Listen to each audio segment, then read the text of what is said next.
NFL.com's Chad Reuter dropped his mock draft 2.0. What were the best picks, the worst picks, and the surprise or sleepers? We'll discuss it next on the Locked On NFL Draft Podcast. You are Locked On NFL Draft, your daily podcast covering the NFL Draft. Part of the Locked On Podcast Network, your team every day.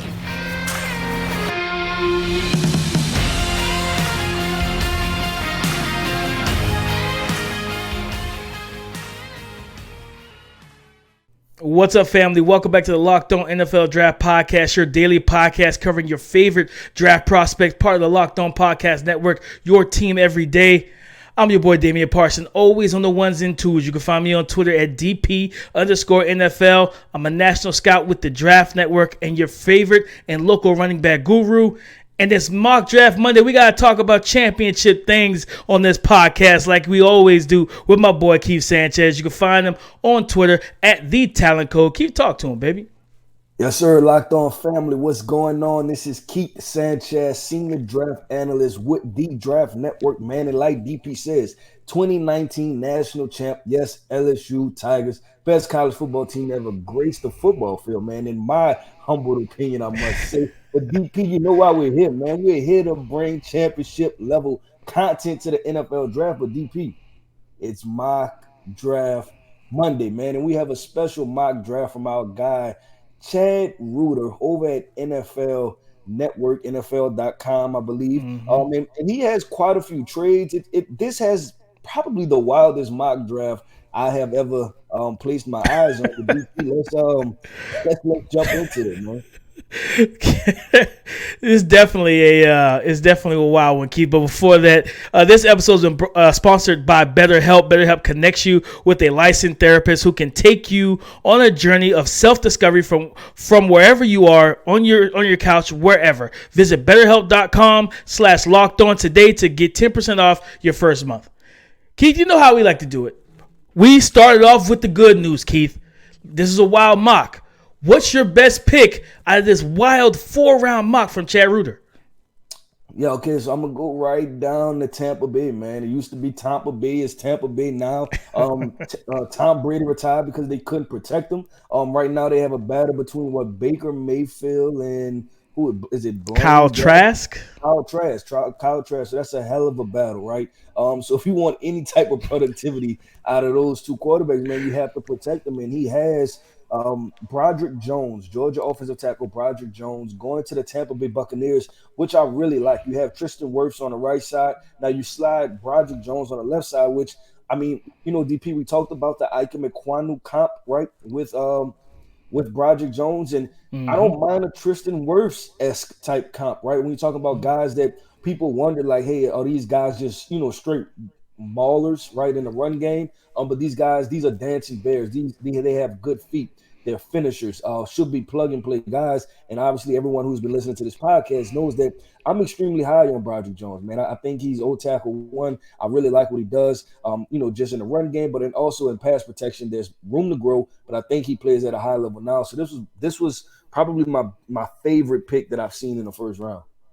No, I'm with you, kid. I like this pick simply because, like you said, being able to look at from a quarterback standpoint, even a running back standpoint, Rashad White in the backfield, no Leonard Fournette anymore, having Tristan Wirfs at the right tackle and now Broderick Jones at the left, you have yourself two physical, athletically gifted, just talented movers at the tackle position, two bookend young guys too, Keith, where then those interior guys can work together. But Keith, for me, I'm going to stay inside the top 10, baby. I'm going down to Chi-Town. I'm talking about those Chicago Bears getting Jalen Carter, Keith. For the Chicago Bears to move from one, right? Where when they move from one, you know, and not even at the time, but if you asked us, a month and a half ago prior to the combine, if anybody saw a mock with Jalen Carter falling to 9, they'd be like, bro, you out of touch. You're not really tapped in. You're not tapped in. But because of all the stuff that's kind of surrounded Jalen Carter, to have him fall to 9, right? To move from 1, get next year's first and all the stuff they did, and they still get one of the blue chip players that will make a immediate big time impact to their interior defensive line. Man, Keith, this is big. I love what this could do for that defense, right? They got some young pieces at the edge rusher position, drafted a corner last year as well, and a safety last year in Jaquan Brisker, right? Him and Kyler Gordon, two young good ball players in the secondary, but they got to continue to improve that front four, improve that pass rush. And right now, we all know dealing with the offensive line in Detroit, and then, of course, getting to Kirk Cousins as long as he's still there in Minnesota, right? The guy who's actually at the top of the division right now. I think Jalen Carter, getting a blue chip player, one of the best, if not the best player in the draft at 9, man, that's big. Yeah, nah, I like this pick too, DP. And you think about the Chicago Bears and obviously them having to want to go offense, right? Basically, but they want to go offense to continue to surround players around Justin Fields. But when you have a player like Jalen Carter, one of the 3 blue chip prospects in this draft, sitting there, right? That's one of those situations where you just can't pass up on, right? You're like, look, Justin, we told you we're going to surround you with some stuff. Just hold on, big dog. You know what I'm saying? Like, this guy's a difference maker on a defensive side of the field. So I agree with you, DP. I really like this pick. I think it fits right when you think about the Chicago Bears. You think tough, you think nasty, you think cold weather, you think playing defense, and that's everything Jalen Carter brings. You think about that mentality, that grit that you see Jalen Carter play with, and then you think about the history of the Chicago Bears. I think it's a perfect marriage, right? It's one of those things that both entities on either side, they complement each other, and it seems like a perfect fit.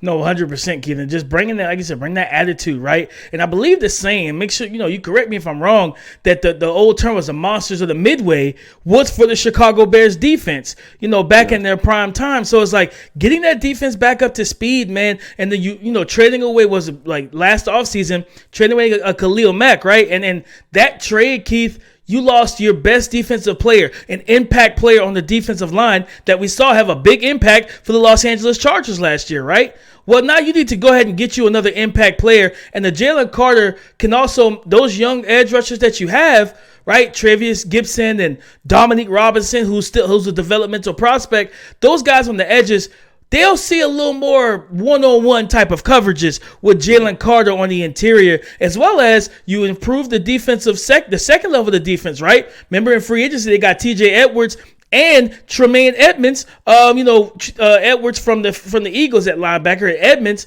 from the Buffalo Bills to play linebacker. So they got some speed, some sideline to sideline range, and guys that can make plays in the run game and tackle. And if you got a guy like Jalen Carter that's going to kind of acquire double teams and those center guard type of attention, that allows you to blitz those guys, delayed blitzes, mug the A gaps with 2 guys sitting in the A gaps and show that double A gap blitz, Keith. You can get kind of creative with this new athleticism for this defensive front, man, which is something that the Bears really needed. And like I said, at the end of the day, you still got DJ Moore as your wide receiver 1 essentially for Fields. So Fields will still be happy, but getting the Jalen Carter, big dog, that changes some things on your defense. Yeah, no, I agree. You hit on all the points, man, and I think those are valid points. And reason why this was one of the better picks in this mock draft. But DP, you know how we do, baby. We go best picks. You know what I'm saying? And then we got to swing the pendulum. We have to go on the other side, man. We have to swing that pendulum. And now we have to get a little critical of our guy, man. And we're going to go the worst picks, man. Picks that when we seen, we was like, what are we doing? So coming up next, man, we're about to get into the worst picks, the picks that maybe don't make that much sense to us in this mock draft. Today's episode is brought to you by BetterHelp. And guys, mental health is so important. And having someone that you can learn something new about yourself from, that life experience, how did things change in your life? You need that. You need someone that can help you, that's good at helping you learn who you are, and that type of ability. I've worked in the mental health field in my past, and I've even went to counseling myself. Therapy helps, and I guarantee you will not. I promise you won't regret it. Having someone that you can really talk to, someone that's unbiased, that won't really judge you at all, but you can just sit from the comfort of your own home wherever you are and have your meetings with them and talk with them one-on-one. And I can promise you guys, it's so many benefits to it because they're going to help you be the best version of yourself and see what you need to do to take yourself to that next level. If you're down in the dump, if life is hitting you hard, they can help you talk through some things, get your feelings out, and get through it. So discover your potential. Guys, I promise you, discover your potential with BetterHelp. Just visit BetterHelp.com/lockedon today to get 10% off your first month. That's BetterHelp, HELP.com/lockedon. The worst pick in Chad Reuter's Mock 2.0 with 4 rounds, Keith. What's the worst pick for you? What's the pick that you looked at and you're like, absolutely not? DP, I got 2. Can I do 2? You got 2. Double dip. Go ahead, brother. Is it possible to have 2 worst picks? Okay, let me start, man. I'm going to start with, I think it was pick number 6, right? The Seattle Seahawks. Make sure I say the right number pick. There's no pick number 5, I'm sorry. The Seattle Seahawks drafting Joey Porter Jr. With that pick. And this is multiple reasons. This is a layered reason, right? Like usually when we pick our picks, I try to be understanding, maybe possibilities, but this is the thing. The Seattle Seahawks have had what? They've had great success drafting cornerbacks late in the draft, right? Richard Sherman, right? This covered through scheme. They was able to get him in the 5th round, turn into an all-pro and probably potential Hall of Fame type of football player, right? Then last year, they drafted 2 cornerbacks. They drafted Tariq Woolen, right, in the 5th round once again, right? And this guy turned into an all-pro football player. Probably should have been Defensive Rookie of the Year, but, we give our credit to Sauce Gardner. Sorry, Jets fans, right? But then everybody forgets about this. They drafted another rookie before they drafted Tariq Woolen. They drafted Kobe Bryant, another long 6'1", 6'2" corner, 190 pounds that has all the same attributes, right? Maybe just not the elite ball skills like a Tariq Woolen, but a perfect complementary number 2. And it's almost like to the point of where you remember that they had who was it? It was Richard Sherman on one side, and then I remember Brandon Browner on the other side, right? And some other guys too. I forget the other. I forget the other names. And they drafted their corners already. So I think drafting Joey Porter, one, drafting them that high when you're the Seattle Seahawks, and you have a proven formula for finding guys later, especially in this cover 3 scheme, I think is one thing. And 2, I just don't I don't see the reason to have to draft another corner because they have 2 corners already. So this was a twofold situation for me with the Seahawks. Now, DP, I'm going to go ahead. I'm going to move on real quick because I know you want to comment on it. I'm going to throw both of them at you. You're good. Nolan Smith to the Bills. Don't really care for it, man. We're going to have a conversation. I stopped down a conversation about Nolan Smith, Georgia, outside linebacker / edge rusher. But they still have Von Miller. I know you want pass rush and things like that, but they have other glaring needs outside of another edge rusher, right? Like they lost their linebacker. They need interior defensive line help. There are other things that they need another wide receiver, right? Quentin Johnston fell to the 2nd round in this mock draft. That would have been a perfect pick, a perfect complimentary pick to Stephon Diggs. So I just thought it was very bad timing, and it was not really necessarily addressing needs. No, Keith, to hit your first point with the Seahawks, 100% agree with you. There's no need to take Joey Porter at 6, right? Like you're fine that you have defensive linemen, and the fact that you let Jalen Carter slip right by you and you need a defensive tackle, you need defensive line help, and he's the best defensive lineman in the class, and you decide to take Joey Porter Jr. instead of Jalen Carter, I'm not going to say it's a fireable offense, but that's a really bad situation. That's a really bad decision.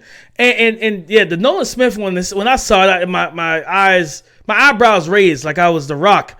And it wasn't just one eyebrow, it was both eyebrows, Keith, because I was shocked. I was like, Nolan Smith, like, why? Like, I don't understand the concept here, especially, like you said, they do need linebacker, off-ball linebacker help. They need offensive line help, and they need wide receiver help. They got other needs because they still have Greg Rousseau. They still have AJ Epinesa they still have guys that can they can still get to the pass rusher, to the passer rather. So for me, I'm with you, Keith. I might as well keep the moniker as RB hater, even though I'm the RB guy. But it's not even that anything to do with Bijan. It's the fit. It's the landing spot at number. Was it 12? Yes. At the 12th pick. I know where you're going with this. Chad had Bijan Robinson going to the Houston Texans. They have Damian Pierce, who arguably could have been Offensive Rookie of the Year if he didn't get hurt. Right. No, listen. I'm with you, man. I'm with you. And everyone who's been listening to this podcast as we've taken over, y'all have heard me defend Bijan Robinson and Jahmyr Gibbs to the very end. Listen, I'm probably their personal attorney, right? Like, I go after, man. I defend those guys. I say they're first round prospects all the time. This one is just simply not a fit, right? Like this one, like why would they double down on Bijan when they have Dameon Pierce, who is going to be a second-year running back? So now you're gonna have a second-year running back and Bijan. Then it's one of those things where I look at it like this, DP, where sometimes you don't like sharing a rock, right? I think about it like this, like with the Miami Heat, when they had to figure out, okay, we have LeBron and D-Wade. You know what I'm saying? And it's one of those things where it's like, if one player has the ball in his hands, you're still wishing that the other player had the ball in his hands. So there's no balance to it, right? Because you're still trying to like, man, we gave it to Dameon Pierce, who we think is really good, but then Bijan, we're leaving him on the bench. Then if you give it to Bijan, then you're like, man, I wonder what Dameon Pierce would have did on that run play, right? So it just, man, it creates an issue that I think is unwarranted. Taking a running back with that pick, having the production that you've had out of Dameon Pierce when you drafted him in the 4th round. Nah, I got one more too, Keith, and just to double dip as well. In the 2nd round, he put Noah Sewell at the 48th pick to the Detroit Lions. And I like Noah Sewell, but I just recently watched this film. And the reason why I don't like this pick is because I don't know which version of Noah Sewell I'm getting. I don't know if I'm getting 2021, where he was one of the best linebackers in the entire country, Keith, where he really popped on film and you saw that game-changing type of potential and play from him? Or do we get the 2022 version that looked like he was overweight, he didn't move as quick, he just wasn't the fluid, more explosive version of himself we saw in 2021. So for me, I'm like, all right, if I'm going to take a swing on Noah Sewell right now, it's probably going to be 3rd round for me, because that's why I graded him out as. I graded him around the third in that 3rd round range, just off of the 2022 film, because I don't know. It's like Dr. Jekyll, Mr. Hyde, right? You don't know who's going. When you knock on that door, Keith, you don't know which one of these dudes going to show up. And for me, that's where I have my concerns. Is like, I'm not trying to do that in the 2nd round. Let me get 3rd round, because they got 2 firsts and I think 2 seconds, so they can. If you can get him in the 3rd as with your 4th pick in like the top 100, you're good. Or, you know what I mean? And I think that's probably the better situation. But when I saw it, I was like, man, because at the same time, like, I was just looking around at it. It's just like, all right, you could have went a couple other different directions, especially corner. Julius Brents fell to the 2nd round. You pick Noah Sewell over Julius Brents, and corner is a big need for you. You can get yourself a potential. Brents could probably be your CB1 or CB1A to 1B with Jeff Okudah. And those two varying body types and skill sets could really mesh together to allow you maximum matchup fluidity and flexibility, Keith. So just looking at what else was on the board, tight end Tucker Kraft, Emmanuel Forbes was on the board. I'm just like, man, you really went Noah Sewell over these guys? I can't. This is not a Dame stamp of approval. I can't do it. This is more of a predictive thing. We're thinking that, hey, Penei Sewell's on the on the roster already. They'll feel comfortable with drafting Noah Sewell. They need linebacker help, right? But I agree. Like this is. And to steal your phrase, right? This is probably too rich. You know what I'm saying? Like, I think this is way too high for Noah Sewell. We went through the linebackers last week. Man, there are plenty of talented linebackers that are athletic, that check all the boxes. So definitely, I question drafting Noah Sewell this high up in the draft. But DP, man, listen, man, we did best. We did worse. Now we had to do the surprise pick, DP. And I'm going to be honest, I probably had 10 surprises, right? Like this whole mock draft was surprise. Like that's what this mock draft told me, man. So coming up next, man, we're going through and we're picking out surprise picks from this mock draft.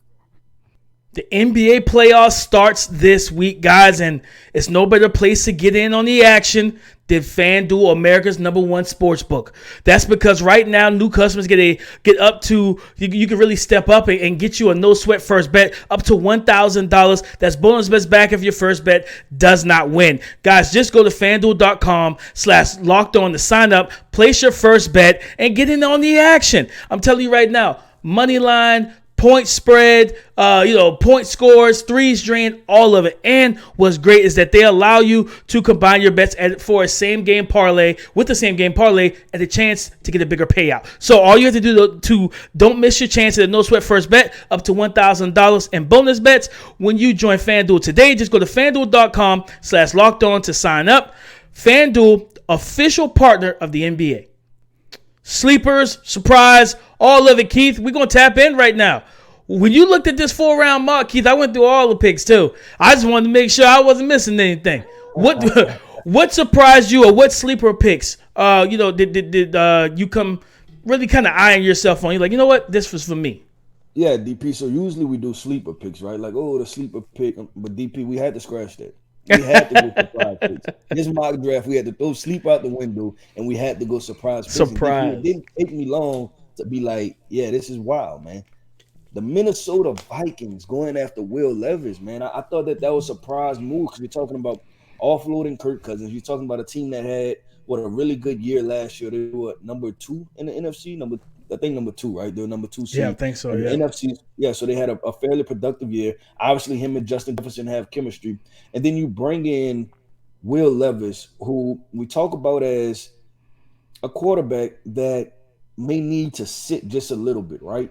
And I know everybody wants to rush quarterbacks out there, but he may need to sit a little bit. And I think about this, drafting a Will Levis and Justin Jefferson, his production falls off a cliff. Now do you have a pissed off Justin Jefferson who's talking about, man, trade me, get me up out of here? Because you're not going to move on from Will Levis after a year or two, right? Like, you're going to want to see this thing through for a couple years, and then now you're in quarterback purgatory, right? But at least you know you're a superstar, your all-world wide receiver is at least happy because Kirk Cousins could feed him. Now, if you get Will Levis and the chemistry is not there, then you can possibly have a disgruntled Justin Jefferson. And listen, those receivers are a lot more aware of situations. Like, remember when Odell Beckham was I guess he was a throw-in for the Hall of Fame. Remember that? Like when he was playing with Eli Manning? Yes. And he was a throw-in for the Hall of Fame. Then he got traded to Cleveland, right? Injuries and everything else. And then now we're wondering and we're questioning where Odell Beckham stands just as far as his career, right? He's trying to get his career back at 30 when everyone would have probably bet, $10,000 that he's going to be a Hall of Famer. So situation matters for receivers. And I think more now than ever, receivers care about their production, to obviously care about, just how they're viewed in the perspective of them and their talent. So they want quarterbacks to be able to get them the football. So I thought Will Levis, this was an interesting pick, and they're going to have to give up draft capital to move up. Oh, yeah, because they're in the 20s.